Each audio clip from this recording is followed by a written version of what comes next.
the arts and how they apply to university admissions. University admissions, some of the more selective schools in the world expect to see a year of study in a single art subject somewhere in your curriculum. They like the skills that come from, creativity in an art class, from improvisation in a drama class, from coordination and cooperation in a music class. They like those skills. They like what they bring to the classroom, and they really like what those skills bring to the campus and campus life. So really understand those as very valuable contributions. Finally, rule number 4, remember to consider life outside of the classroom. This is really, really important. The quality of your CAS program will make all the difference in your future. If your course load is too heavy and you cannot manage your non-academic activities, you put a lot of things at risk. You put your university application at risk, you put your health at risk, you put your personal potential and your future at risk. Please, please, please value your opportunities outside of the classroom, and please pay attention to the quality of your CAS program. It's absolutely invaluable. So, again, 1, leverage and lean into your strengths. 2, take care of the basics. 3, don't narrow your focus at this time. And 4, take care of your CAS plan. All right? Thank you.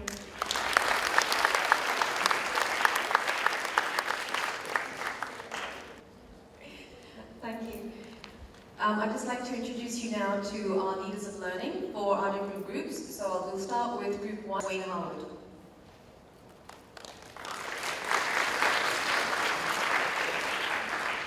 Good evening. As you've heard, I'm the leader of learning for Group 1, Language A, which offers 2 courses, Language or Language and Literature. Group 1 provides students with the opportunity to study either literature or language and literature in one of the following languages, English or Korean. I'll repeat that. We offer language and literature in English and Korean. For literature, we will offer that subject in Vietnamese, English and Korean. Okay. Vietnamese will only be offered in literature. The school will also support students who choose to do a self-taught study in another language.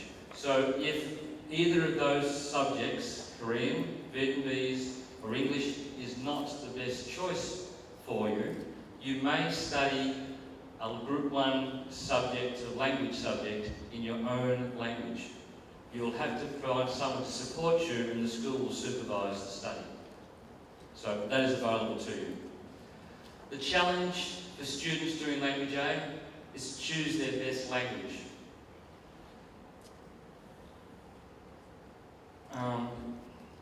This course of study is for students who are capable of participating in a literary discussion. So it's about analysing literature and looking at the purpose and the intention of the author of a text, whether that's poetry, play, or literature and drama. When choosing your subject for Group 1, the most important thing is to ask yourself, am I more interested in studying literature and doing literary analysis, or am I interested in a combination of literary analysis and how language creates meaning in culture and is used today? So we're offering 2 quite distinct courses. The subjects available in Group 1 Language A is literature and language and literature. The differences provided by the course can be found in your course selection guide on page 18. I think it's probably better that you read through that carefully to distinguish the differences between the 2 courses. We'll have teachers available to you to discuss literature or language and literature and the choices you would like to make about that and what the best choice would be for you.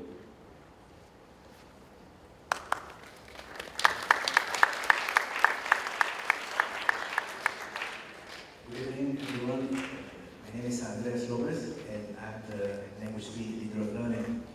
So, what's a Language B exactly? Well, Language B is the the language that you don't speak at home. So if you're Vietnamese, so your language B could be English, Mandarin, French, or Spanish. So it's your second language, it's your third language perhaps. So what do we do in language B? Well, we learn the language and we learn the culture. In terms of the language, we learn to speak in a few situations, informal with friends, but also in formal situations. Perhaps you might learn how to do a job interview, for example.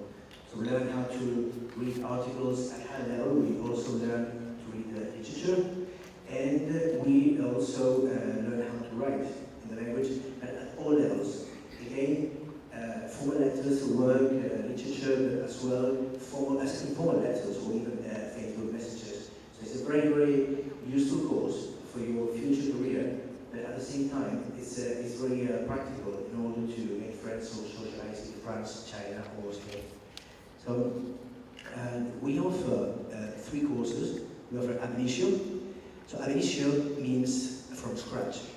That is for those who have never done the language before or have very little knowledge of it.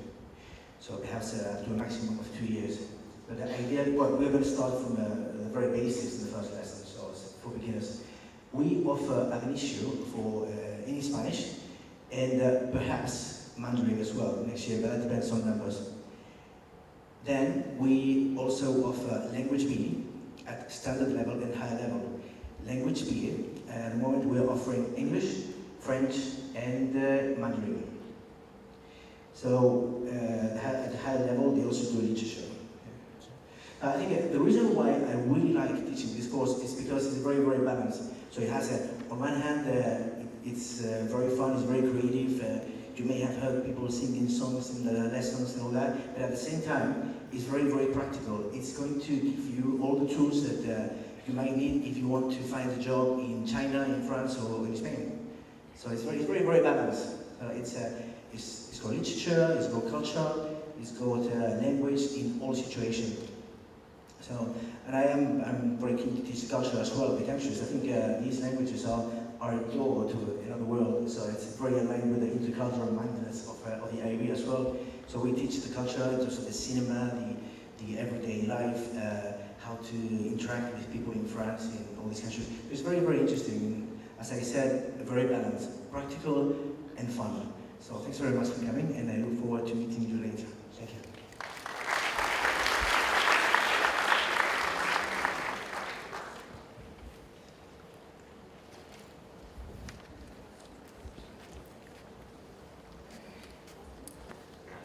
We did coordinate on the outfits, you probably realised. So I'm leader of learning for Group 3, formerly known as Humanities. The IB decided to change from one familiar word to 2 slightly less familiar words, we call it individuals and societies. But within that, we've got geography, business and management, economics, and history.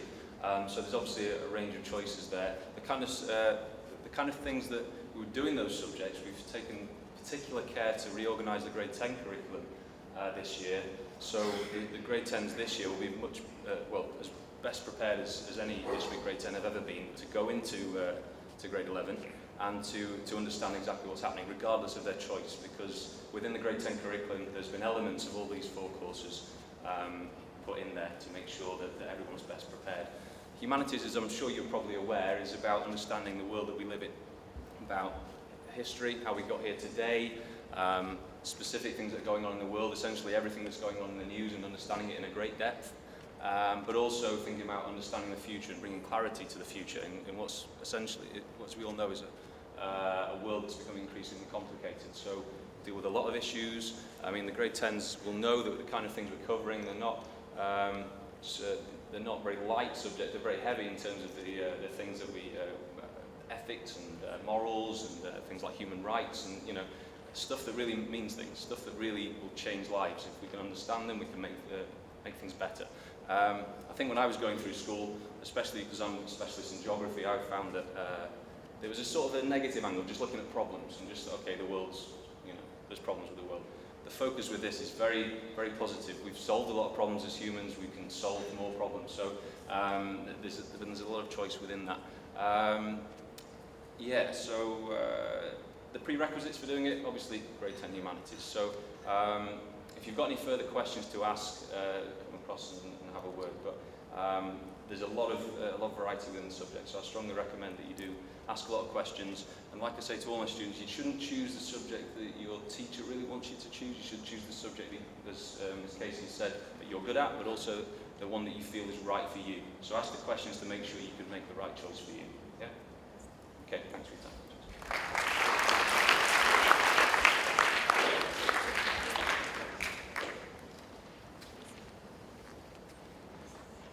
Hello, my name is Mr. Elliot Carroll. I'm the leader of learning for science. Students going into grade 11 have 4 science subjects to choose from. In alphabetical order, they are biology, chemistry, physics and sports science. Whichever one you choose, you should find yourself having fun in a science lab, doing experiments, finding out what we understand about how the world works. Biology comes in higher level and standard level. Higher level biology does have quite a big syllabus. That's great if you enjoy biology. If you like biology but science isn't your forte, you can probably have just as much fun doing standard level bio. Chemistry has some of the best experiments. It comes in higher level and standard level. There is some maths in higher level chemistry that might influence your choice. There is quite a lot of advanced maths in physics. If you choose high level physics, you will need to be ready for some advanced maths like logarithms, algebra, trigonometry. Sports science is brand new at ISHCMC. It's quite a new subject in the IB world, and a few days ago I asked some of our grade 11 students, our first generation of sports scientists, what's it like? What advice did they have for students in grade 10? They said, sports science is not a way of escaping from science. Sports science involves a mixture of physics, chemistry and biology, and all 3 are applied to the human body in the context of sport. You don't need to be an athlete to enjoy sports science and to excel at it.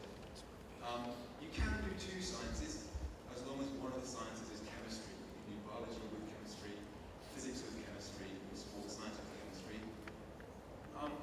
My best piece of advice for all of you is to choose subjects that you enjoy. Students are far more likely to push themselves to perform at the highest level in a subject that they genuinely connect with and enjoy. And I think that advice applies to science. It probably applies to all of your choices tonight. Thank you very much.